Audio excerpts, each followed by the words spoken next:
What's up, everybody? Thank y'all so very much for coming to the Mad Church Disease podcast. Y'all, excuse me. I'm not going to be on screen tonight only because I just got finished eating my dinner. Shout out to all of you that are here. It was very spicy. I'm trying to make sure that my nose is clean. And I'm just relaxing and I don't want to come on screen. So we're going to talk tonight and I promise y'all I'm going to get y'all out of here really early. And plus, my food was so spicy. I keep having to clear my throat. Have you ever eaten something so spicy? You just like, Lord, that done made my nose run. My throat is like, you get that little, feels like you got cobwebs in your throat and you got to, cough to kind of get your throat back normal. So that's where I'm at right now because that food was a little on the spicy side. Amen. Bless God. Thank you, Jesus. Shout out to all of you that are here. Latrice, thank you so much for the purple hearts. Mary, thank you. Gerald, what's up, Gerald? Melanie Rice, good to see you here. Beautiful Ashes, good to see you here. Charmaine, good to see you here, Charmaine. Lynn Pearson, Lori Coleman, thank you guys so very much. Shout out to Christine Parks. Shout out to all the members. Thank y'all so very much for being members here. I really do appreciate it. And y'all got to look forward to having some more of these in the membership because that's exactly what we are going to do. Okay. We're definitely going to do that this month. And I wanted to go live every day this month, but what's up, K Rich? I was like, you know what? I've been watching movies. I've been relaxing. I'm like, you know what? I just want to keep my peace and keep where I'm at. So that's pretty much where I've been and what I've been doing because there really isn't, you know, there's so much stuff that be going on out here on the YouTube streets. I'm trying to keep myself away from that. And I'm trying to make sure that I keep my peace. Also, I just needed to tell you guys too. It was funny. I went to the Dollar Tree before I got ready to come live today because that's where I was gonna go get my, I had to get some food and stuff. So I go to the Dollar Tree. Have you ever done this? Um, I went inside the Dollar Tree, took my little bag because if you're not in California, we have to take bags with us everywhere we go. We don't have, they don't really give us plastic bags, and if you do get a plastic bag, you have to pay for it. So I go inside the store with my little bag. I get my little items, and this place has 1, 2, 3, 4, 5, probably like 7 or 8 cash registers. There's only one cash register open. That's first of all. The line is long, and I'm like, Lord Jesus, I gotta go live at 4 o'clock, and I do not understand why this line. And the lady behind me, Caucasian lady, which I could honestly tell, I know her boyfriend is black. I know he's black because she had the white lady haircut, and then the way she talked to me, I was like, oh yeah, she definitely talking like like trying to talk like a sister anyway, or she been around so many sisters. That's how she sounded. Those kind of white people crack me up. They really make me laugh when I hear them, because they talk like us, but it's not us, and it's so funny to me. But anyway, so one line open. So then the guy finally came out to try and open up a different line, and then she was like, "You." So she asked me. She said, "You gonna go?" I said, "Well, yeah, I'm gonna go." And she said, "All right, then I don't see you moving," or something like that. She said to me, and I said, "Hey," just like this. I was like, well, "Hey," because I wasn't even moving fast, right? I was not trying to move fast. I'm like, I'm going, I'm getting there. But it was so funny. But then I left my cell phone in the car. Have you guys ever done that? Like you be in a rush to go inside the store, and then you go inside the store and you realize you don't have your phone with you. And I was like, oh man, I hope I didn't leave my phone on the shelf or something. So now I'm looking all down the aisles trying to make sure I didn't leave my phone on the shelves. Then I go to the car, and then there was my phone in the inside of the car. So I was like, okay, thank you, Lord, because I ain't got no time and no energy for all of that. But shout out to all of you guys that are inside of this live tonight. Thank you for being kind and giving me the privilege of not having to come on screen, because tomorrow will be my on-screen time. And of course, Thursday, normally, and that should let you guys know what a restful mood I've been in. Because I didn't even go live on Thursday. Thursdays is our flagship night. And so I was like, I ain't moving. I'm not doing nothing. Do you hear me? Nothing. But I wanted to let you guys know, first of all, if this is the first time that you are joining me live on the Mad Church Disease podcast, please make sure that you go subscribe to the Mad Church Disease newsletter. That newsletter, of course, is our way of communicating with you and letting you know when we're going to go live, when we're going to do our private lives, etc., etc. If you go follow that link today, I want to let you guys know at the bottom of the page there is a YouTube class that I am about to teach on this upcoming Wednesday. There's a lot of times people ask me a lot of time, well, how much money can you make on YouTube, and what's the money like, and how do you scale up, and how do you make more money on YouTube? And so I'm going to give you guys some information about that. I'm going to show you some real life numbers and examples. We're going to go behind the scenes and look at some Google Analytics and some stuff like that. And so you can register for that class at the link. The moderator should put the link tube address in there.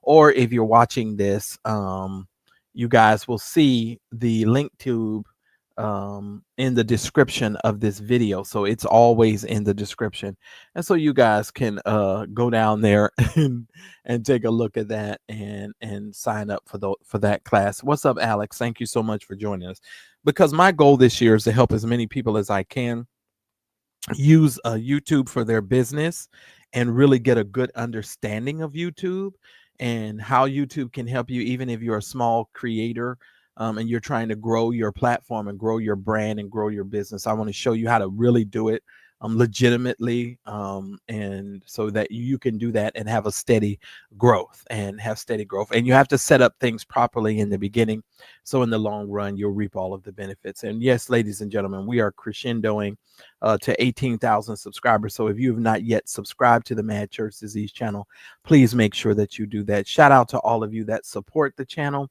The Cash App information, of course, is on the screen. If this is your first time viewing us and you want to support the show, you can of course do so.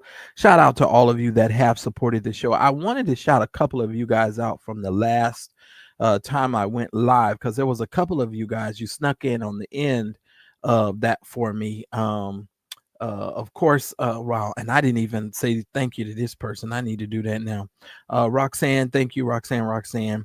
Tracy, thank you so very much for your support. Sean, I don't know if I said it, but thank you so much for your support. Jamie, you as well. And so I know a couple of you guys went ahead and did that after the show or at the tail end of the show, and I was so busy running off at the mouth, I didn't say thank you. And so I definitely want to say thank you. We asked at least 10 of you guys to do at least $10 when we go live. That helps us to cover the budget and make sure that we're doing what we need to do. If I can cover the budget today, I most certainly will make sure that I try to go live on tomorrow. But if not, I'm gonna have to go work and hustle and make do what I got to do. So just to let you know. All right. So thank y'all so very much. And if I do go live tomorrow, it might be late. For those of you that are on the West Coast, y'all about to get a blessing, because when I'm up late at night and I just want to chit chat and I want to talk, I'm gonna start doing my late night lives again like this, where I'm not on the screen. I'm just kind of talking about whatever and what's out there. And so I'm definitely going to do that. I know my East Coast people, when I go live later, it's like super late for them, and I don't be wanting to make people stay up super late. But if you're on the West Coast, we're gonna do our West Coast chill nights, and we're gonna have some stuff where we're just talking. And so thank y'all so much. Shout out to all of you guys that are going to be supporting the program tonight. I really do appreciate your help and support. All right, what are we going to start off with on today? Let me start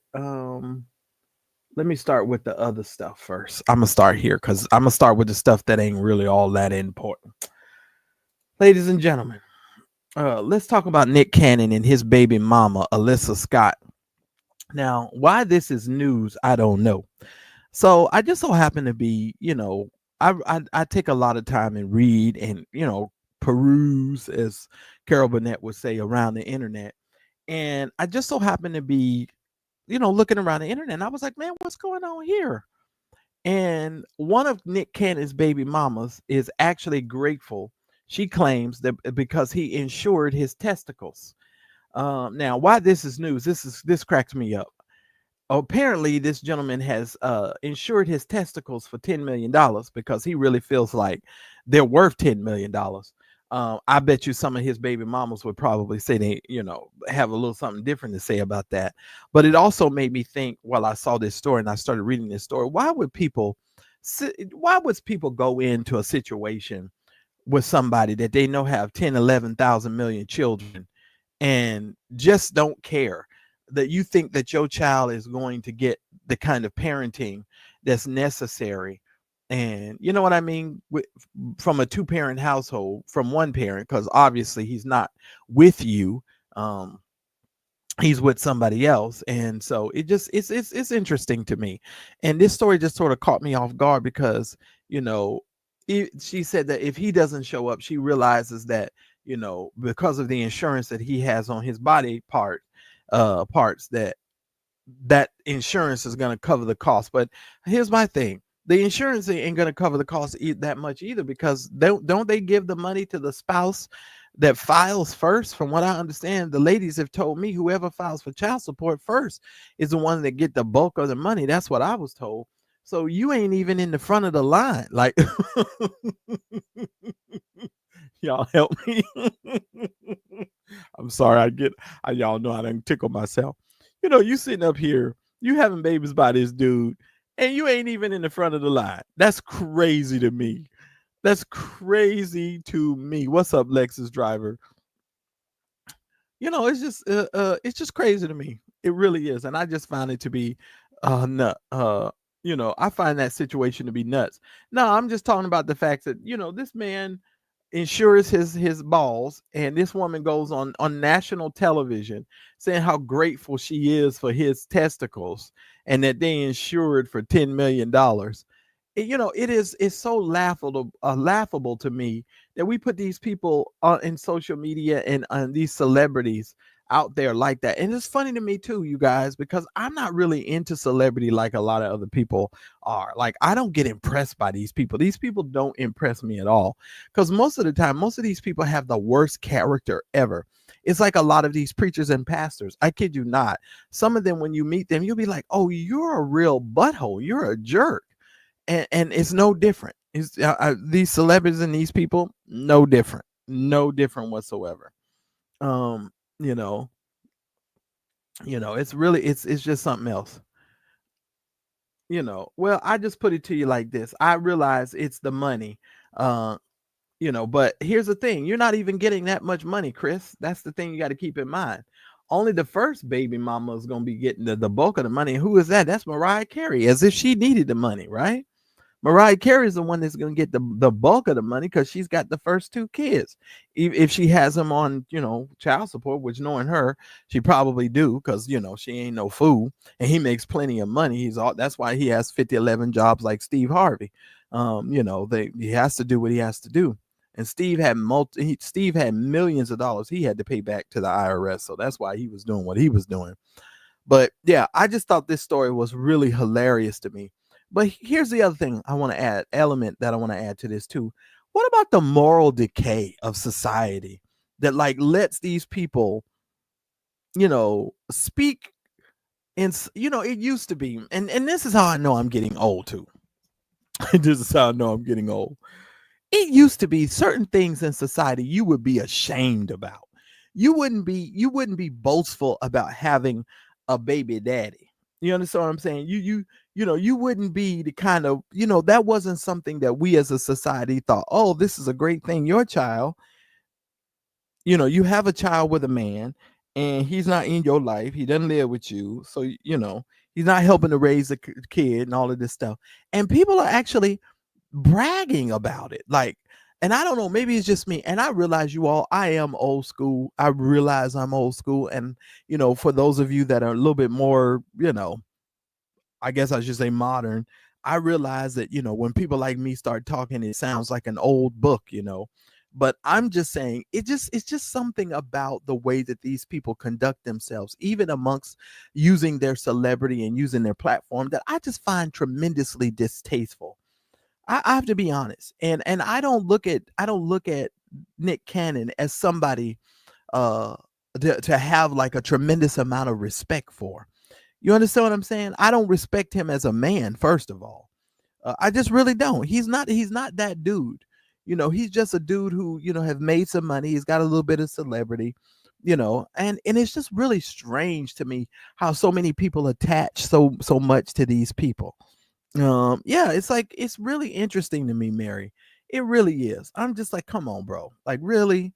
If I had multiple baby mamas, I would be ashamed. I wouldn't be wearing this like no badge. You feel me? I'll even give you, I'll go this far.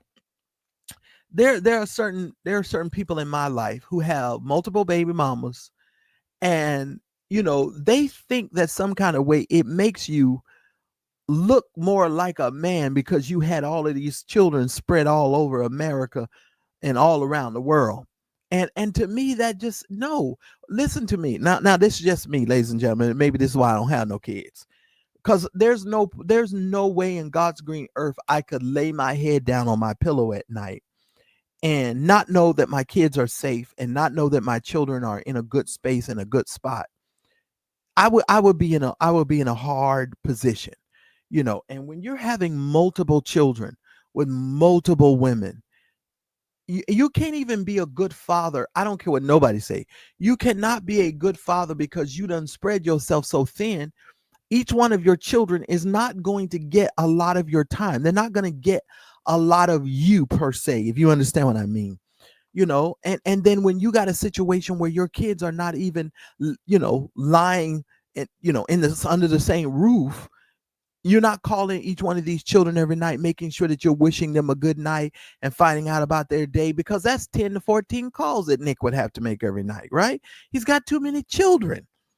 How are you checking up on your children? Hey, how was your day in school? What was going on with you? You know what I'm saying? You can't even do that. So what you get what I'm saying? And I even realize that he has health issues, but if he's trying to run to have all of these children so he could just you know have these kids, to me it's disturbing. It really is disturbing, you all. It really is disturbing. And to see these people coming out on the internet talking about somebody insuring their testicles, I just think it's just absurd. It's absurdity to me. That's just me. That's just where I'm at with it. And I find the whole thing kind of weird for me personally. So y'all have to, you can sound off in the comments if y'all are watching this on the replay, and you can let me know what you think. But I think it's a weirdo situation. Um it's weird. It's just weird. But what if you had 10 billion and could afford to take care of them? Oh, come on. No, well, let me put it to you this way. I can just speak for me. I think what will become very difficult with me, I would probably end up getting my heart broken because I recognize I'm the kind of man who wants to be involved with my children's life.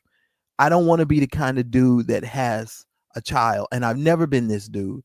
And you're nowhere near your child. You lay down at night and you don't know where your child is. You understand what I'm saying? You got a baby mama that lives across town, over the woods and through the fence, and you don't know where your kid is, and so that's just not me. I just can't do that. And a lot of these dudes, it's like, I don't understand. I don't understand. It's not bragging rights to have all of these children.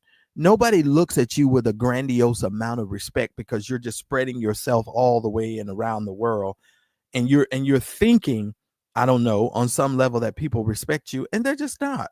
They're looking at you like you're a piece of scum. You know what I'm saying? And some women are looking at you like an opportunity because they realize that you're a sperm donor. You just want to have a kid. And can I be transparent with y'all? A lot of women out here today, because they think that they're so few and far between as far as men are concerned, they say, oh, well, the next man I'm gonna get with, I'm gonna just go ahead and have me a kid. And they prepare it in their mind to have a kid without even telling the dude. Like, I know females who have done that. They went into the relationship knowing, I'm going to have a kid with this guy, and I just want to have a kid. I know I'm not going to be with this person, but I just want to have a kid. And then they're like, and to me, when I saw that happen, I was like, holy cow. I was like, oh, I don't even really want to be friends with a woman who can do that. I don't want to be friends. You're gonna put a kid on this guy. Now, mind you, he's doing what he needs to do to get a kid. I get that, and I understand that dynamic. But you went into it knowing fully darn well you wanted to have a kid and you wasn't going to stay with this person. And I think a lot of times in our society, because these people hear the clock ticking and they've been told so much that, these ladies, they feel like, oh, my clock is ticking, so I need to go on and hurry up and have a kid. Come on. No. You have to have children with purpose in mind. You have children with purpose in mind and destiny in mind. You have children with an understanding. Well, as far as I'm concerned, anyway. Um, yeah, I think so too, Misha. I really do. I think it's incredibly selfish, and this article, when I saw the article, I was like, but this is just really stupid. like and I was like, okay, that's a good thing that this is not a situation where you could go on and really let these people have it, because I probably would have went on and said, hey, this isn't a good idea what you all are doing, but that's just my opinion. And hey, what do I know? I'm a single guy with no kids, but it's just, it is how I'm feeling, you know. K Rich says, let's see. And that's why our culture is what it is. No one wants marriage anymore. If they do. Yeah, yeah, yeah. And I agree. I agree. But what you know what? Well, let me say this. I think you should get married younger. And let me tell you why. First of all, because sex gets better with age. I just need to let you know that if you didn't know that, sex gets better with age, or it should for most of us. Um, but I think when you're young, you're able to do things that you are not able to do as much when you are older. And I don't mean to get off subject here, and to the super saved saints, close your ears. But back in when you're younger, you can pull an all-nighter, you know what I'm saying? Sun up to sundown. You can just, take a break in between sessions. You understand? Go make a sandwich, go drink some juice, and come back and start up all over again. You can do that when you're younger. Now when you're older, you have to, it's almost like you got to prepare for the doctor. You got to lay your clothes out. You got to lay all the stuff out. You got to make sure the conditions are right. If you're going, try to go a couple of times, you might have to take a nap in between.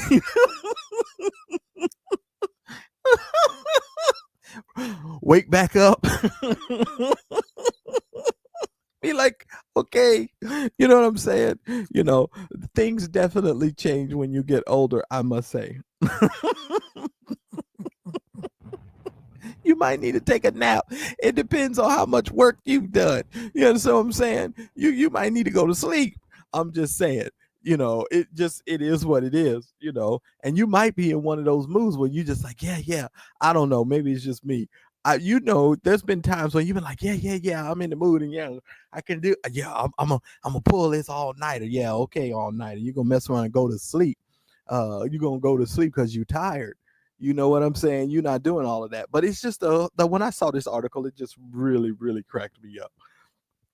It really, really did. But yeah, and it's just so funny that people are literally, sitting around celebrating having all of these kids like this, and not understanding, the necessity for making sure that these children, are going to be able to spend quality time with their loved one. You know what I'm saying? And so it's interesting. Yeah, so that's my thought process on that. Y'all are hilarious. Listen here, and I'll get to Joel, Lovejoy. I'll get there. We just ain't got there yet. So that's kind of how I feel about that. And so you guys, have to keep that in mind. But yes, he's insuring his testicles. And so that's that whole situation when it comes to him. Yeah, well, and then that's the thing. If you got a good let's talk about this for a second. If you got a good relationship with your baby mamas and they drop the kids off at your house for Christmas or whatever, or how would this work? Like, let's think about this for a minute. You have 6 7 baby mamas, right? You got 6 7 kids, 8 kids, whatever. He's got a lot of kids, I know that. How are you gonna have Christmas at your house and make it comfortable for everyone? And that's gonna be a tough situation. I just gonna be tough. Are you gonna have all your baby mamas in the same room, cackling and talking crap about you, and making little smart aleck remarks? Because you know how black folks are. You know how we are. These women ain't gonna be in there just being calm and not making little snide comments. And then how are they going to get along with each other? You understand what I'm saying? And I'm telling you right now, Mariah Carey is never going to put herself in that position. Oh no, no, no, no. She's never gonna put herself in a position where she's got to be in a room with 4 or 5 other women with her kids having Christmas with her children and their father. That's not happening. Mariah Carey is the kind of person who will buy out Disney for the day just so she can go on the rides. So if she don't even want to share Disneyland with other people, you know darn well she ain't sharing her Christmases and stuff with her kids with other folks. That isn't happening. That's just not happening. And I just think it's not something to be bragging about. It's not something to be proud of. I just think it's really sad. I'm just saying, to me, yeah, it's not gonna happen. Not gonna happen. Not at all. And if you think for one instance that situation is gonna work well, yeah, you got another thing coming. Because I'm here to tell you right now, there is no way in God's green earth that Mariah Carey is gonna let that happen, and she's never gonna let a situation happen to where she, sharing her kids with her baby daddy. That's for sure. Welcome to the Mad Church Disease Channel, a channel dedicated to our forgotten brothers and sisters throughout the ages. Want to stay connected to me and the Mad Church Disease community? Well, then join our email community newsletter. Stay in the know with all the updates and fresh content that is created for this channel. It's time you join the private community for the revolutionary family, where we can talk and laugh all in a space that's safe with a no judgment zone. Connect with other members and build lasting friendships. The doors are now open. Want to stay connected and be notified each time I go live? Subscribe to the text community and be notified each time that we go live. Simply add your details for instant updates on all our lives. Are you a budding YouTuber or business professional who would like my thoughts on all things business related? Book a free 15-minute consultation where I can help with social media, YouTube, web design, and so much more. Book your consultation now and build your future. Get away from the rat race and build your business.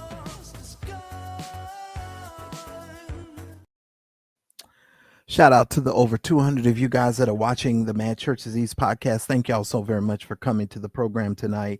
I just want to give a shout out to those of you that are supporting the show. The Cash App information is on the screen. We ask that at least 10 of you guys would support the show tonight with at least $10 to help us on our budget. I appreciate you doing that, and I thank you so very much. Thank you, thank you, thank you. All right, moving right along, ladies and gentlemen, let's talk about Sean P. Diddy Combs again. Y'all know I've been keeping y'all up to date. Now, y'all know his trial is supposed to start tomorrow. I'm getting up early tomorrow, so if if they start the trial, I'm gonna go live tomorrow. Y'all can come over here and hang out with me, and we can watch it together. Because this trial right here is going to be fascinating, and for several reasons. I really am intently. I want to hear how they're going to connect all of this, this sex trafficking to him. I really want to see how that's going to work. But I already know the gun charges. He's going down for the gun because you can't have a bunch of guns with sawed off, serial numbers. I believe it's like 10 years per weapon and per offense. So you're going to end up, he's going to end up getting like at least a minimum of 10 years per gun, and he's got 2. So that's 20 years right off the bat, y'all. So it's going to be interesting to see how that comes to play. So I just want to see how that's gonna go. But hey, listen here. If it's long, that means it's gonna be more drama, and I'm gonna enjoy it even more. K Rich, what are you talking about? I know that other thing. Somebody said, oh, they said it won't be televised. Really? All right. Well, I'll just keep y'all up to date. What a shame. Why wouldn't they televise it? That's interesting. Because we're not even dealing with minors. And oh man, that's what I'm going to talk about right now is this plea deal that he rejected. Oh my God. Let me tell y'all this. P. Diddy pretty much said to the federal government, I don't cut deals with the feds. That's pretty much what he said. He was back in court on Thursday. They had a final hearing before the criminal trial starts, and he told the judge that he rejected the plea deal presented to him by the federal prosecutor. Some people are calling this incredibly crazy, stupid, dumb, etc. But I think if you understand who P. Diddy's father was and the kind of the nature of who these guys were and where they came from, if they're gonna go down, they're gonna go down, with the whole ship. They're never gonna take a plea deal, and they're never taking any deals. They're just gonna fight, for what they know. Now, this bad boy's founder strolled into the Manhattan courtroom wearing a tan jail jumpsuit, uh, looking gray and very thin. They said his hair was gray. So that lets you know, as a 50-something-year-old man, that was all that dye and color. Isn't it funny how you go to jail and you come back when they do their mug shots, and then you come to court, you look like a totally different person? Isn't that something? Because ain't no wigs wearing in jail. Some of these vloggers and some of these people out here doing all this illegal stuff, and you thinking when you get caught, they're gonna let you keep on all that wig and weave. No, they're gonna show the people you got a bald spot and you got a sunroof. They're gonna show them all of that. Okay, I'm just saying. All them press on nails and all this stuff that these folks is wearing out here on these social media streets. No, when you go to jail, all that's coming off. All that's coming off. It's all coming off. And they said he was seated in the gallery. He took a seat at the defense table before two of his attorneys, Brian, and now he has Brian Steele on the team. If y'all know about Brian Steele was the guy that helped Young Thug get off of his situation. Now, one thing I will say is Brian Steele is very good at his job. I will say that from watching that YSL charge, that dude was amazing.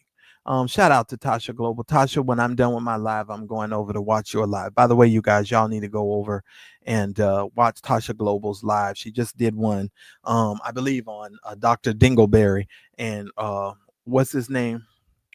Roy sit on it, something Junior, because Larry said he wanted to sit on it. So that's gonna be my new nickname for him. Roy sit on it. What's something Junior? Willie Moore, sit on it, Junior. Junior, yeah, that's his name. Willie Moore. So Larry was worried about Dr. Dingleberry was worried about Willie's Willie. And it's just funny, interesting to hear that. I heard a little bit of that because I was listening to another young lady, unapologetically something podcast, something black. So it's an African American woman, and I tell you, she had me cracking up, and I was glad to be able to hear. Wait a minute, y'all! I'm gonna start laughing before I even tell y'all. That young lady had me laughing because she slipped up and called him the N word on there, because y'all know normally I do ninja, but that she went right on in on him, and it was so good. I enjoyed every minute of that. But Tasha's been doing some really good work over there, so y'all definitely need to pay attention to what she's doing over there.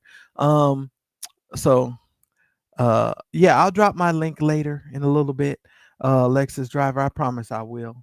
Because in not too many moments later, it's gonna be dropped. So just wait for it. It's coming. But yeah. But he rejected the plea deal, ladies and gentlemen. What do y'all think of that? Y'all think that's smart? You think that's good? And when they asked him, he simply said, "Yes, I did." That's what he said. Diddy was also asked if he was aware that he would potentially serve more time in prison if he was convicted than if he took a plea deal. And Diddy told the judge he understood the stakes. Because I think at this point, P. Diddy is like, just balls to the walls. I'm throwing everything in at this, because at this point, as a 57-year-old person, if you go to jail for 20 or 30 years, by the time you get out, you're 80 years old. You know what I mean? It ain't gonna be too much baby oil at 80. You ain't doing it. You know what I'm saying? I'm just saying. What you doing at 80? I mean, that's something. Now, hopefully, some of us will still be able to do what we need to do with some help of the blue pills. But I'm just saying, it's gonna be something.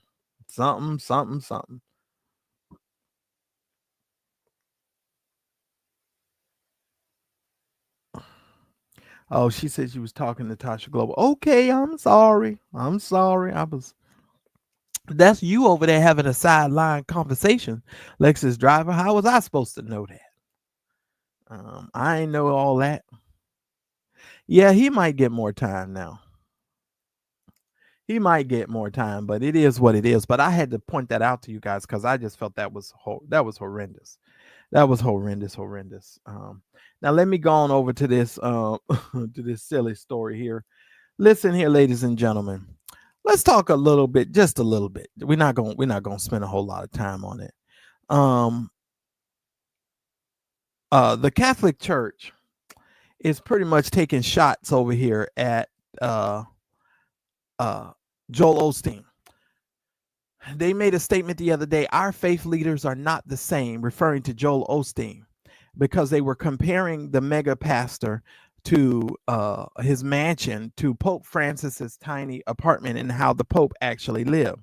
The death of Pope Francis on April 21st at the age of 88 has led to the American televangelist Joel Osteen getting called out for his supposed extravagant lifestyle. He taught us to live the values of the gospel with fidelity, courage, and universal love, especially in favor of the poorest and the most marginalized, according to Cardinal Kevin Farrell.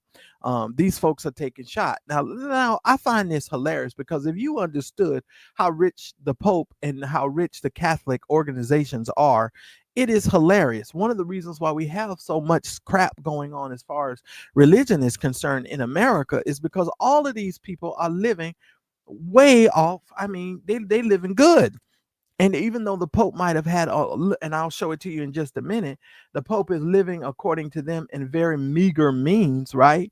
Compared to where Joel Osteen lives, and his house, you know, but that Pope, where the Pope is sleeping, in this little room, whatever. But I'm sure that bed and how that stuff has been made and carved, I bet you anything that stuff is relatively pretty expensive. Right down to the Vatican doors. If you understood how tall those doors and how big those doors are in Vatican City, y'all do understand that the Pope is like a nation unto himself. They have their own bank, they have their own stuff. It's totally separate. They're their own nation. So it's kind of, they have sovereignty. So it's interesting to me to hear them call out Joel Osteen. Now, let me just say this. In America, all these preachers are living well. Now, I want y'all to understand the house that you see on your screen.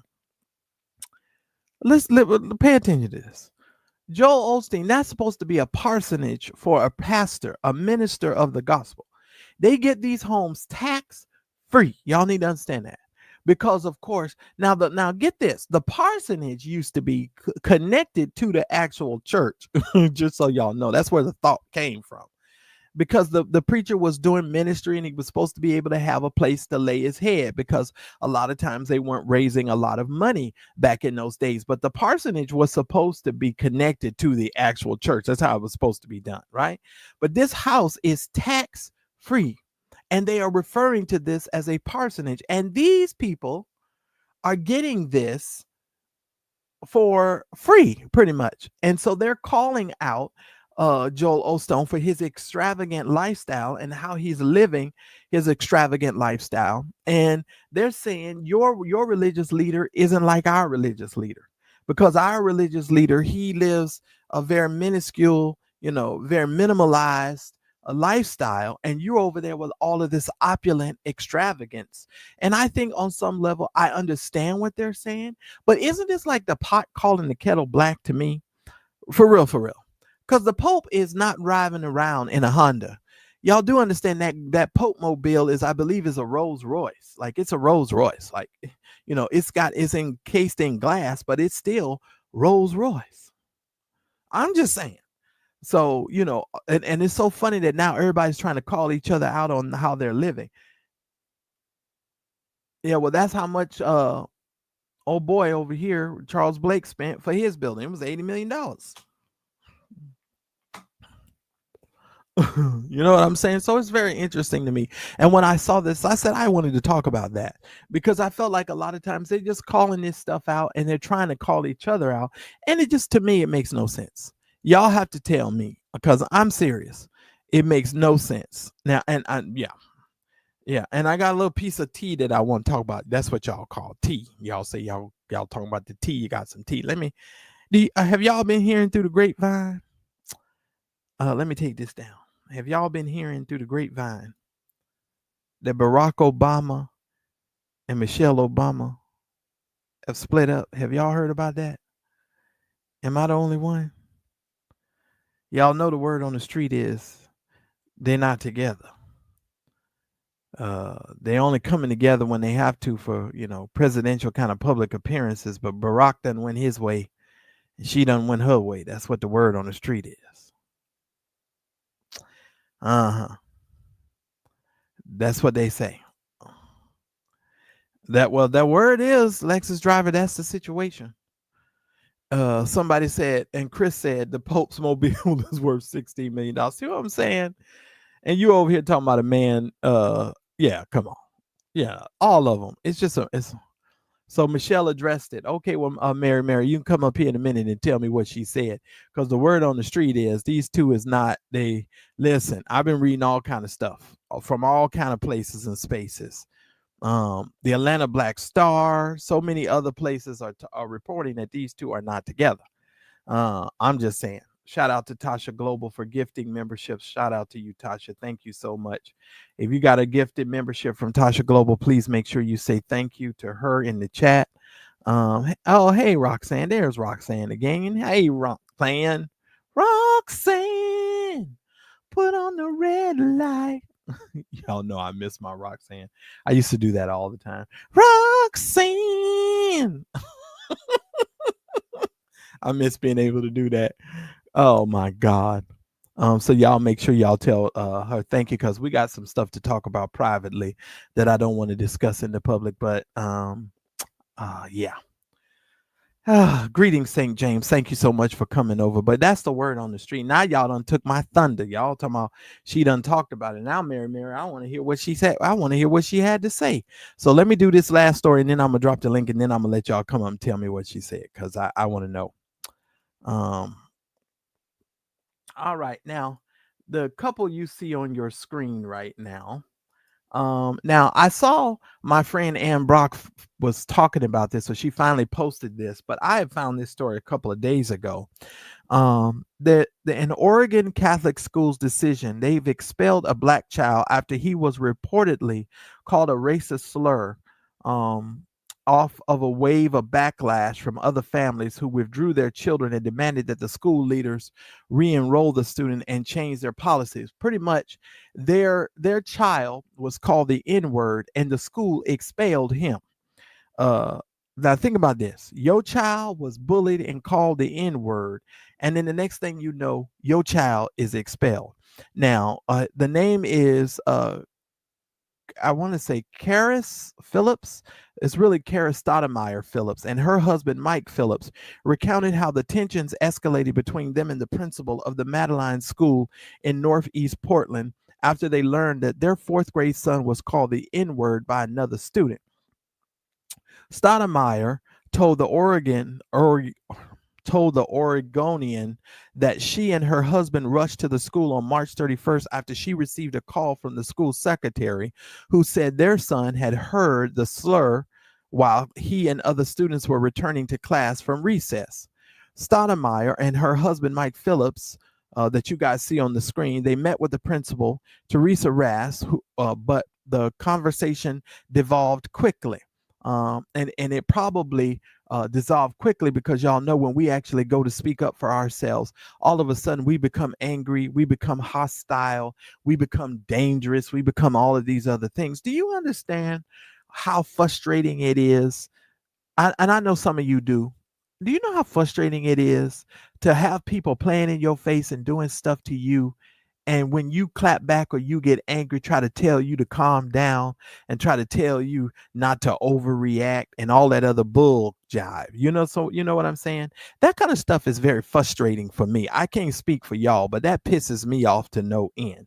And I'm real serious on that note, y'all. I don't understand why everybody else is allowed to get angry. Everybody else is allowed to say whatever they want. But the moment we start saying something, and the moment we have a problem, all of a sudden now we're the angry black people, and we're the people. You understand what I'm saying? So it's really interesting. Well, you know what I'm about to tell y'all. Since somebody just texted me, the federal courts don't allow cameras in the courtroom. P. Diddy's going down, and y'all need to go ahead and say y'all final goodbyes, because he's not coming out of there.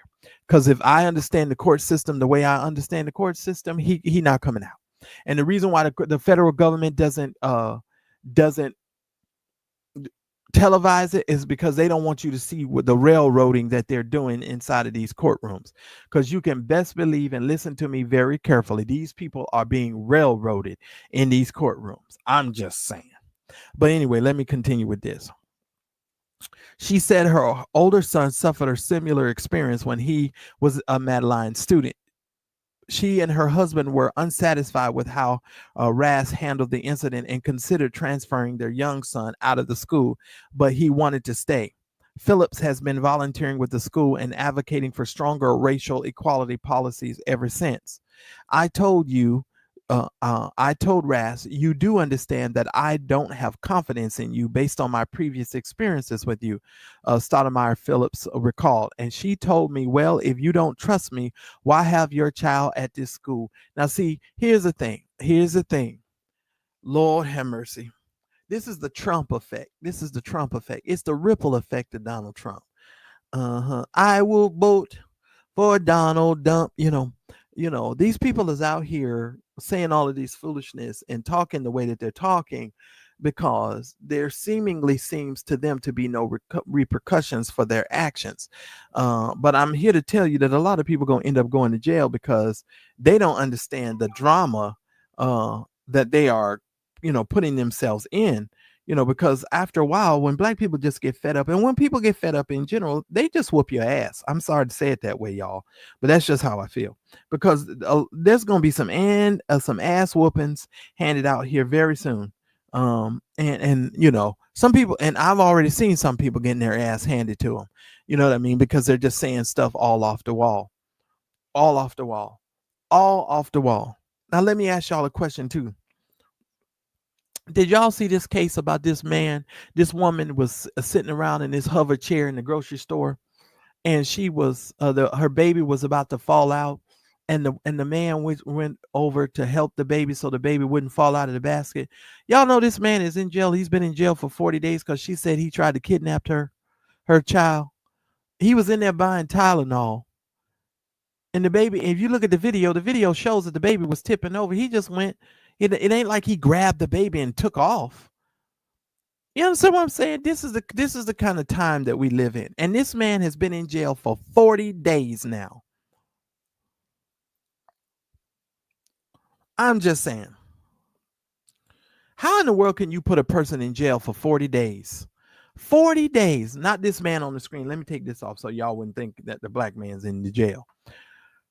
But they got another man but he's not originally from America, but they got this man in jail, y'all. And he's been there for 40 days. All because some lady said that he was trying to kidnap her kid. And all I could think of when I heard this story was Emmett Till. And how so many black people in America get thrown into prison because somebody makes some sort of false claim against them. You understand what I'm saying? It's disgusting to me. I just think the whole thing is disgusting. And I'm like, okay, well, if this is how people are trying to run the country, oh well. But I'll tell you one thing, I'm not tolerating any kind of disrespect on any kind of level. You cross me nowadays, you're gonna get your behind handed to you at this age. At 50, I'm not giving nobody no room. Do you understand me?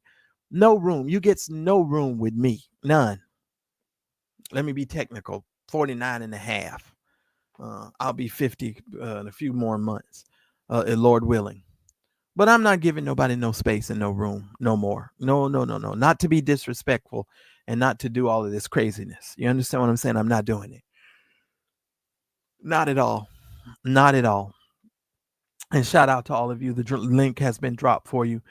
Shout out to all of you. Make sure that you support the program tonight. We're asking at least 10 of you guys to do at least $10 to support the program. If you can, we would definitely appreciate it. Moving right along.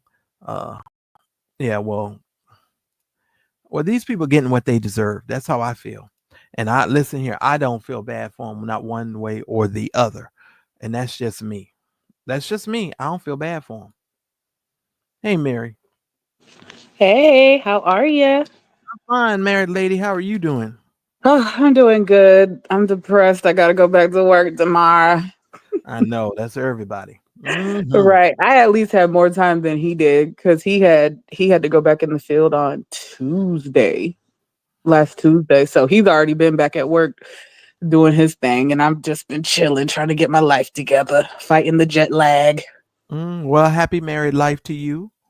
Thank you. I appreciate that. You're Appreciate welcome. that. But yeah, so with the Michelle Obama stuff, so background, if anyone read her book or listened to her audiobook, she already explained that like before he decided to run for president, she had envisioned their life a different kind of way. And she really, wasn't interested in being first lady and president, or at least not right then when he decided to throw his hat in the ring. Right. So it's like she talked about the sacrifices she made for her own career and the things that she wanted to do to make sure she was supporting her husband. Right. So in her recent podcast, and I sent you the Instagram clip as well as the full episode, the full YouTube episode, she basically said, now that I'm finally starting to make decisions on my own, basically reclaiming her time, Right. like the first thing that everybody is assuming is, oh my gosh, they're getting a divorce, but they're not. So it was the episode with Taraji P. Henson. But yeah, it's the podcast with her and her brother. She definitely addressed that, and she was like, "No, no, no, no, no. We're good, but I deserve my time as well. Like I did what I needed to do as first lady, even after our 8 years. But right now, I'm standing on business. No, I'm not going to the inauguration. No, I'm not doing all this, that, blah, blah, blah, blah, blah. Like I'm reclaiming my time, and and I'm sure the passing of her mom had a lot to do with it Right. because those moments and all the sacrifices she did make as first lady, and then she lost her mom now like years afterwards. She's like, no, I really do need to focus on Michelle and do things that make Michelle happy. And Barack supports me 100%. Like there's no arguments about it. Like Right. he is the politician, I'm not the politician. Right. Well, I kind of feel like when you're thrust into a political landscape, you become a politician. So that excuse kind of gets thrown out of the window. To me. Now True, true. No, that makes sense. yeah, she is a politician. She may not like it. She may not like that title, but that's exactly what they are. And some people really feel like, this is just them trying to throw off the scent because they're always seen separate from one another. And Yeah, the word on the street is most certainly that is the case. And that might be a situation where she's just not willing to come right out and they don't want to deal with that and say what it is right now. And I can give them that space in that room and respect because first of all, I love Barack and I love Michelle. So I really do exactly. Yeah, and you know, even if they were to end up like, even if she is just, because who was it? There was someone else who recently lied about their relationship, and then obviously they come out later saying they're divorced. But even if they do decide to come out and go their separate ways later, I still love both of them. right, But she's saying in this current time, that's not the thing. And for me, and I know like a few people like I've shared with, I know for a fact after losing both parents, a lot transpires mentally, and she might need like her movements are going to look way different. Like the first thing she did was she clung to her brother.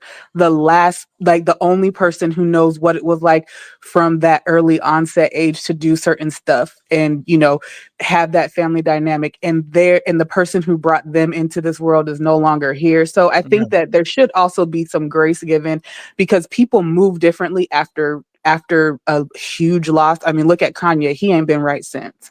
So right. it's like all his mental issues got exacerbated by the passing of his mother.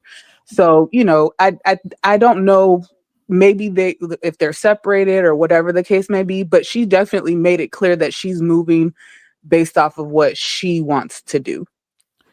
Uh, now Misha, are you about to wait, on her podcast? It was interesting. She called herself he. Are we about to do this thing where we call Michelle Obama a man again? You're not doing that, are you, Misha? You're not doing that, are you? I just know you're not doing that, Misha. Because that's the most disrespectful thing. And I think let's just say, for instance, let's just go for the fact that the woman done had two kids, but let's let's go down this road for just a second. it's a talking point that others use to be disrespectful to her and Barack. And I don't really, I'm gonna be as nice as I can when I say I don't really take too kindly to that. We don't do that to other folks, but they want to do it to us, and I find it really profoundly disrespectful. Yeah, Uh, well, and I'm wondering if Misha is referring to her most recent episode because they were talking about Marlon Wayans' transgender son. I don't remember what they oh Lord, are we transitioned about or to get? whatever. Now, So let me tell you. maybe that's what Misha's I referring get to you. I get because you. But let me tell but you I something. don't know. I don't know. Let me tell But you that's something. not the topic. Let me tell you something. Let me tell you something. Now, yesterday, day before yesterday, I watched the funeral of that one preacher who died in the bathhouse. They had it at the Spirited Truth Sanctuary down there in Atlanta, Georgia. They are same gender loving folks, LGBTQIA, LMNOP. I mean, they all of the alphabet. Alphabet Mafia, Okay, yep. y'all listen to me very carefully. Oh man, I don't even want to go down that road yet. Let me finish this conversation, and I'll get on that in just a second Okay, because but I yeah, I know okay. So that's what Misha was talking about. She was yeah just talking about the most recent episode of the podcast. yeah But yeah, I got like you. she's go. I mean, I can at least give her credit for not trying to completely ignore it and address it. And I mean, she, like I said, in her book, she made it very clear that she almost had asked for a divorce a couple of times because, Barack, he's a Leo too, right? And when Is we he? get on I'm pretty sure he is.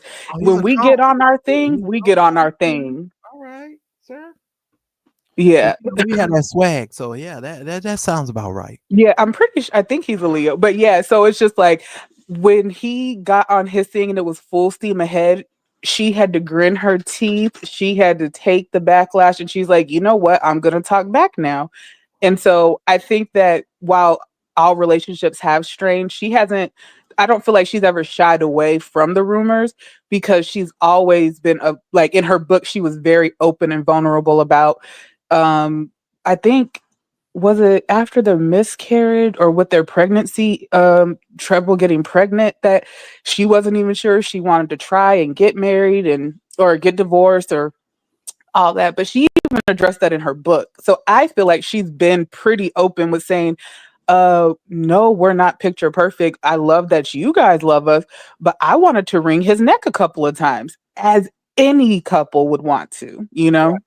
Well, and I mean that's just normal. And I mean, if you're in a relationship every now and then, it's not going to be hunky dory. So you just imagine being the president of the United States and you can't even leave out of the White House without somebody escorting you out.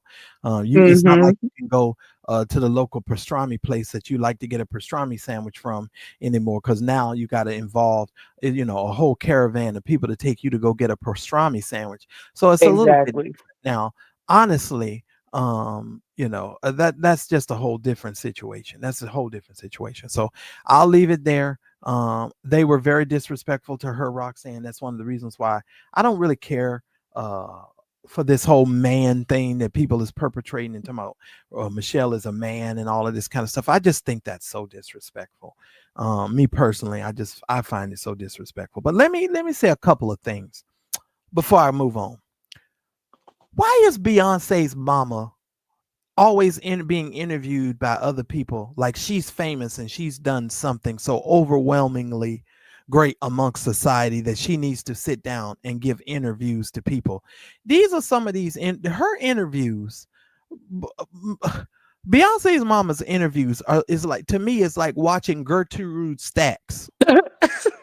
I swear to God, it's the most pointless interviews and the most stupid conversations. She's the birther. She's I the one who don't give a birthed shit. her. Why is Beyonce's mama being interviewed by all of these people? She doesn't do anything. She doesn't do anything. What does She she wrote do? a book. Oh, freaking frack. What was the book about? It was about the uh Child, I, about I Destiny's don't know, Child but raising it children. was a bestseller. So that's why she was doing the interviews because on a recent because Beyonce just started her tour, she had her mom come out so everyone could tell her congratulations for being a top seller. But we all know how the book world goes, just like we know how album sales and stuff go. But Mm. But yeah, so she's the And one she who lowered birthed all her prices, Beyonce. by the way. Oh yeah. Hell Oh, yeah, that's she right. lowered We those did talk prices. about that. I think we did talk about that. Yeah. How the scalpers are basically gonna lose all their money. Well, I mean, at one place, the highest ticket, or the ticket started at like $80. So she got you at least for $80 so that you could get in there. Because y'all know Beyonce's tickets were so far out of reach, it just didn't even make any sense. Uh, Yeah. you know, and I get the fact that she's a supportive mother, but she hasn't, I don't like these famous people that are famous and always being put in our faces, you know, to talk to us like, we're to aspire to be something like them, or to listen to them like they, just because you're a famous person, all of a sudden you just become, intellectual, like you become, a thought leader, like you become someone that is, Yeah, you're expert at yeah. life and growth. Because I'll be honest with you, her daddy's flaws aside, her dad would probably be more the person to talk about certain things just because he was the manager, Well, let me like, speak to the and I give the mom credit for saying that she made sure the kids got into therapy early. So I do give her props on knowing that they needed therapy before it got too late, or before they had crash outs, or before, things got wild. So I'll give credit to that. But maybe it's the dad. Maybe Matthew is the one who would be more of a person who could give some pointers. I don't know. Yeah, well, I heard that him and Juanita Bynum was dating at one particular point, so that should tell you about him. He's Um, all around the mulberry bush, that just chasing them weasels. yeah, that don't make very much sense. Now, I'm gonna be wrapping this up here soon, but I got to talk about this real quick, y'all. So y'all been in this YouTube streets, and y'all heard about that story that William McCrae talked about the pastor who died in the bathhouse, right? So me being the always want to pray for people kind of person, I decided to watch the man's celebration of life service. So I went over there. First of all, to the LGBTQIA folks, why y'all funerals just as long as the regular church people's funerals? What the hell wrong with y'all? Y'all done created your own little church and carved out your own little niche, but you doing the same shit that the big church is doing. Why? Why is a funeral 3 and 4 and 5 hours long? What the Sam hell? And Have you the been? thing, Have you seen the ballroom? It's a production, baby. what's the ballroom? Everything is the underground dances, like how they eat. Did you No, ever man. watch Pose on No, FX? ma'am. Oh, No, okay. ma'am. They even have a place over here called Hamburger Mary's, I think it is. Yeah, those are nationwide. Yep, Yeah, yep. no, ma'am. And they got that Hamburger Mary's way in the back. You wouldn't even know it was there, unless somebody pointed it out to you. And the only reason why I knew is because I have two friends that I had to drop off at the Hamburger Mary's, and I said, "Oh wow, this is interesting." And I mean, but yeah, very interesting situation. But let me just say this. Let me say this. Why y'all damn funerals so long? Why are It's y'all a funerals production. so long? But wait a minute. You're supposed to be Christian people. They all dressed up in all of this bishop garb. You know what? I'm hold on. Let me calm down because I get excited and I get a little frustrated when I talk about this stuff. Y'all y'all created the same kind of institutional church mess. You just took what you knew and what you used to worship and just made it into the LGBTQIA folks church, and it's the same stuff. Y'all worship the same way. You do everything the same way. Everything is the same way. I was saying to myself, wow. Now, mind you, yes, that's the one, Lynn, that Yvette Flonder was at. I actually watched it. I did watch it. And she even talked about, go ahead. Oh no, you're good. You're good. No, she even talked about on the fact that there was one person that's been out on the internet being real super messy. And she said she even helped that person when they got into trouble. William, was she talking about you? Because it made me think she was talking about you, William. Because she said she even helped them out financially. And you were going from pillar to post and from hotel to hotel. So did Miss Flunder help you out? I'm just asking questions. I don't know. That's what she said. Well, I mean, when he was over, when put it like this, I'm pretty sure he has hit up every pastor he has ever known, come across their Facebook, Instagram, whatever, And maybe she felt, maybe she felt so, maybe he popped up in her church one Sunday and she slid him a little envelope. I'm sure she probably did. There's a list of people who have helped that man. Well, and I'm sure, but I was just surprised that the whole thing was just like going to a regular church service, and I was like, man, this is kind of annoying. And I had to fast forward a lot. I did fast forward a lot. I'll tell you what the most moving to me was when his five friends came up. One of the friends spoke, but the rest of them kind of stood around, and he read off of his statement. That was the most moving thing throughout that whole service. And then when Yvette Flunder came up to speak and she finally did her little stuff, I was like, okay, this was those two parts was worth me watching. And for me, I feel that's how all funerals should be. It should be like like the whole, like, give us a couple of scriptures, give us a couple of selections, give, like you said, that group of friends their time, or that group of people time to do that, have the eulogy, and be on our way. All like, and I mean, we'll give them a slideshow. We'll even give a slideshow. But yeah, Oh, it yeah. doesn't need to be that long. Oh, he It had a really whole doesn't. video Yeah. slideshow. This ninja, they had a whole video. I mean, it was like a little mini documentary they played in the middle of the funeral. Now they could have just sent that out as a link. They should have just put the QR code on the screen. Y'all go watch the man's video. Yeah, but I was like, okay, he talked about all of his stuff. But here's another thing I want to say before I get ready to get out of here. It's not how you start a thing, it's how you end a thing. So you could start your life poor, you could start your life in struggle, you could start your life having hard, difficult times. At the end of the day, it's about not giving up and continuing in the fight, in the life fight, because we're in a fight in our lives. We have to stay in a fight constantly to pay our bills, to keep a standard of living, a standard of life. So you're in a constant fight. Okay. You got to understand you're in the ring of life, and life doesn't allow you to tap out. There are moments in life where the life will give you a reprieve, but life puts on you constant heat and pressure. The only way that you can get out wrinkles in a garment is with heat and pressure. So life is always going to have some level of heat and pressure on you. But the interesting thing that I find about these people is it's not how you start a thing, it's how you finish. If you start your life in a difficult situation and you go and you matriculate through your life, you want to finish strong and you want to finish right. You don't want to finish in a bathhouse having sex with Right. multiple people and then stroking out or having a heart attack and dying and having people to try to put together a funeral service and speak well of you, because that's what the word eulogy means. It means to speak well of. So we're having to come together and we all have got to tiptoe around the eggshells of how you actually died.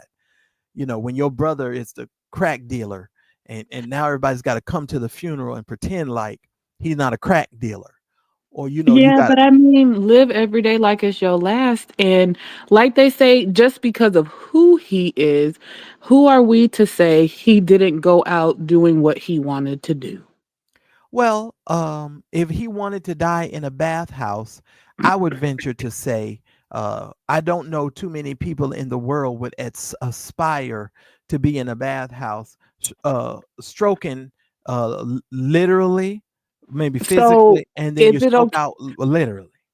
Would it maybe have been more acceptable if the activities took place at his home when it happened? No, no, not if you found out the way that he died. No, it would not have been acceptable because this is supposed to be someone who is supposed to be a bishop in the Lord's church. He's designated himself a bishop, right? Even though he's doing that in the LGBTQIA church, and the regular church don't acknowledge their their ascension into ministry. Let's come on now, Mary, me you talking to. Uh, you know, Look, I the man was being true to himself. He I get said, it. I get what you're saying. I get what you're saying, but let's just keep it a buck. We understand that they can have a whole organization over there, but the rest of the church does not honor or does not respect who and what they're doing, right? And Right. not saying that they're looking for that respect or that honor, but I'm just simply telling you we just need to call a thing a thing. And I don't care whether you whatever wherever you are on the spectrum of whatever. It's not how you start a thing, it's how you finish. If you're trying to live a life of integrity, you should just be living a life of integrity, whether you're same gender loving or whether you're heterosexual or whatever. You need to be living a life of integrity. You don't need to be going and being caught in a bathhouse and dying in a bathhouse. You need to live your life with some level of integrity. That's not an integral way to die, in a bathhouse. I'm sorry, ladies and gentlemen. And it's going to It's put a definitely not. stain, it's a stain on your witness. People are going to be looking on you. I don't care how you live your life. Everybody knows I love everybody. I'm called to everyone. I cannot be so judgmental like that I cannot, speak in these terms. I don't care if you're same gender loving or whatever. At least have some integrity about how you choose to live your life. You don't want to be slinging your ding-a-ling all over town. In the words of Tasha Global, you're a ding-a-ling slinger, no matter whether you're in the regular church or whether you're over there in the other church. You just need to be living some type of life of integrity. That's not an integral way to go.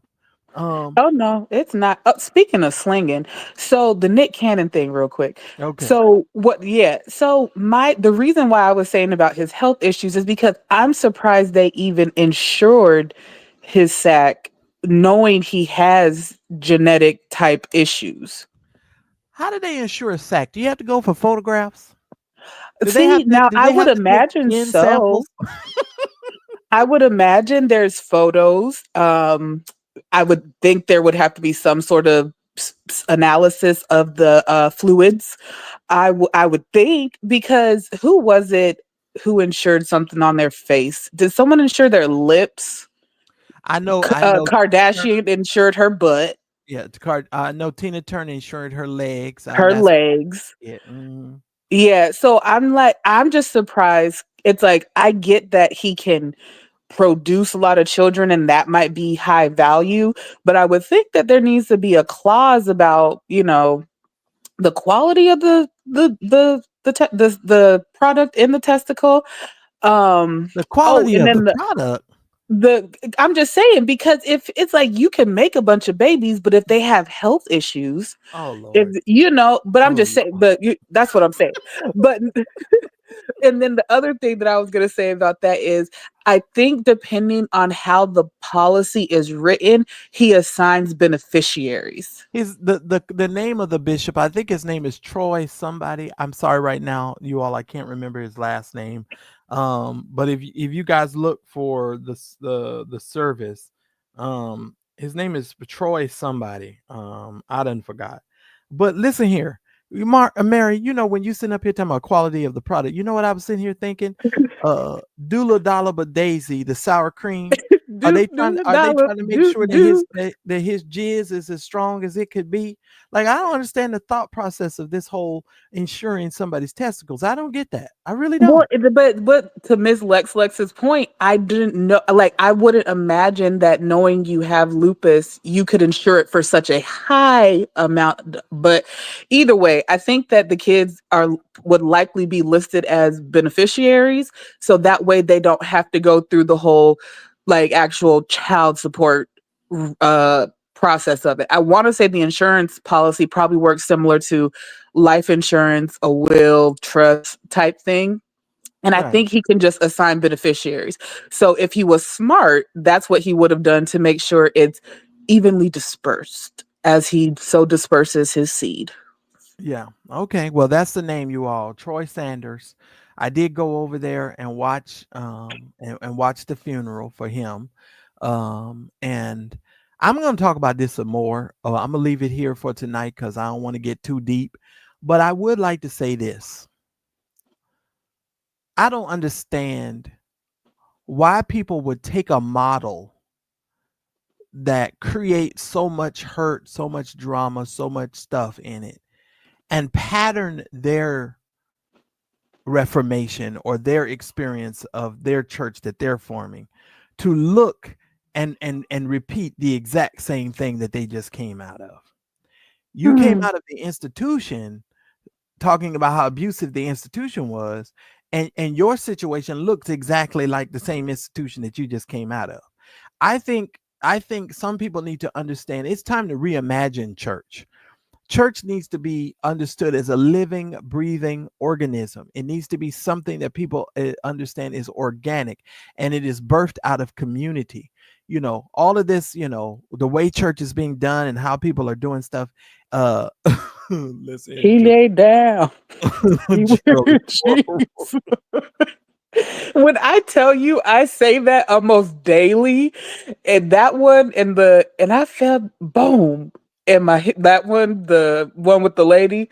But right. I had a praying grandmother. That one and laid down with Jesus. I say almost daily. He laid down. What? He with Jesus.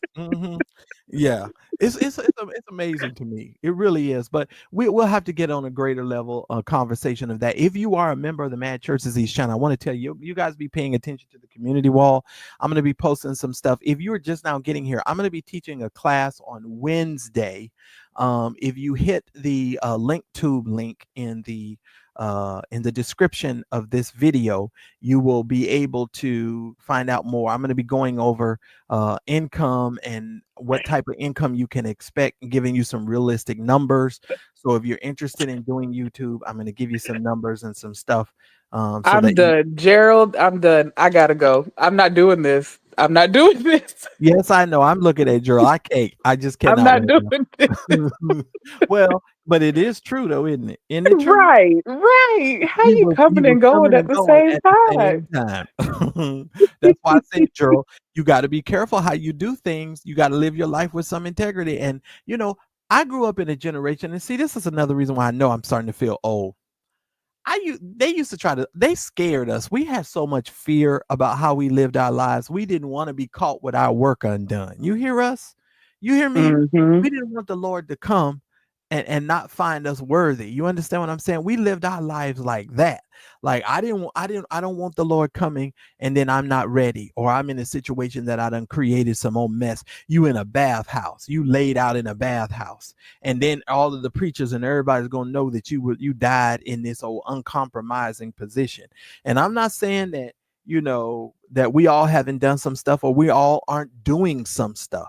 But what I'm saying is you need to give credence to the fact that, listen, it's not how you start, it's how you finish. And if you're going to finish that way, and that's the way your legacy and what you're going to leave for people behind, you might want to rethink some stuff that you're doing. Yeah. Oh, and I think that's awesome. Lynn had said that her mom had insured her hands. I never thought about that. Because I know that like hairstylists do that, but like for an embalmer, like a licensed embalmer, that is a good thing to insure. Because I know a lot of people who do cosmetology insure their hands, but I never thought about it for an Yeah, embalmer. I'm just insuring my hands because I want to slap the hell out of a whole lot of people. But, you know, uh, I don't think that. Lord. I'm gonna let Gerald finish, but it was good to get back up here and chat with you. And I will be, in the comments and in the members only, chopping it up with y'all. All I'm gonna go right. do some laundry. I appreciate your happy married life. Congratulations to you and Thank your you, husband. thank And to your you. husband, I said, what's up? I sure will. Look, he's gonna wake up and watch the video, and he's gonna be like, "Oh my gosh!" When I tell you every day, he was just like, "It's just a sunny day." You I know, was like, "Oh Lord!" And he listens with his headset on, so you just hear him singing. I go, "Well, I know who he's listening to," but like, yeah, because he would watch a little bit, and then like when we were just like every single day together, and as much as like I was trying to get caught up, he was just like, "I really liked it." Like you and St. James, he is upset. He will not stop laughing. And his laugh is contagious like yours. He just laughs the whole time. well, I listen. I try to, make the show entertaining so that anybody can watch. What's up, Patsy? I am listen, and I'm working on some more shows and some more interviews. So thanks for coming up, Mary. Let me Yes. let me just reiterate some stuff to the folks, and then I'm gonna let y'all get out of here. Number one, guys, thank you so much for coming, Mary. I want everybody that can and that will make sure y'all support this program tonight. I'm y'all know I'm a hustler, and I'm gonna go to work anyway. But I got to go out tomorrow and do some work. So I definitely need y'all to support the show. If I can get at least 10 of y'all to support the show with at least $10, that will be very beneficial to help me tonight. And I would really appreciate it. Also, on Wednesday at 10 a.m. Pacific Standard Time, I am teaching a YouTube monetization class. This is just going to be about an hour, 30-minute class, and I'm going to go over some income expectations, what you can expect to earn. This is not going to be a beginner's class. This is just for people that, want to know more about how to monetize, make more money, what it takes to get your money up at on YouTube. I'm going to be going over that with you. There'll be a link down in the description below. You guys can definitely go and register for that class. Make sure that you come on over. I'll be teaching that on Wednesday, and so just make sure that you're prepared to do that. All right, so that's what I want to tell everybody. Make sure y'all do that, and I'm going to be doing my very best to make sure that I'm with you guys a little bit more this month, because I have been really tired and I have been really trying to be consistent. But I'm also trying to have a life. And when I go back into my regular line of work, you guys know, normally I shut down on Fridays through Monday, and I wouldn't even consider doing a live on the weekends between Friday and Monday, because I normally use the weekends. I used to use the weekends for all my dating stuff. I would use Friday, Saturday, Sunday, and really Monday. I took Mondays off. Mondays was just for me to check my business and to make check the money. So that's really what it was about. But I definitely am trying, Lex, and I'm trying for folks to understand, it's just not a notion to do YouTube. YouTube is hard work, and people need to keep that in mind. Thanks everyone for watching. Your support means the world to us. Please make sure that you hit the like button, and please make sure that you subscribe to the channel, and make sure you hit the bell icon, and make sure you press all notifications, so that way you will never miss any of the exclusive content that comes on my channel. Make sure that you never miss a video. Now, I try to go live every day about 2:30 Pacific Standard Time, which is about 5:30 Eastern Standard Time. And then I come back at night at around 8:30 Pacific Standard Time, which is about 10:30 Eastern Standard, with some more exclusive content. So if you want more Mad Church Disease show content, we'd love for you to become a member, a revolutionary member of our channel. Please make sure that you hit the join button that's right next to the subscribe button, or somewhere around here, so that you guys can receive access to special community posts. You guys get all of the access to my community only lives, because we've got some sipping chats that we're going to be doing, and you guys will get exclusive content. So just make sure that you head on over to the channel page, click on the join button, and make sure that you do that. Thanks again for watching. I appreciate your love and support, and I'll see you on my very next video.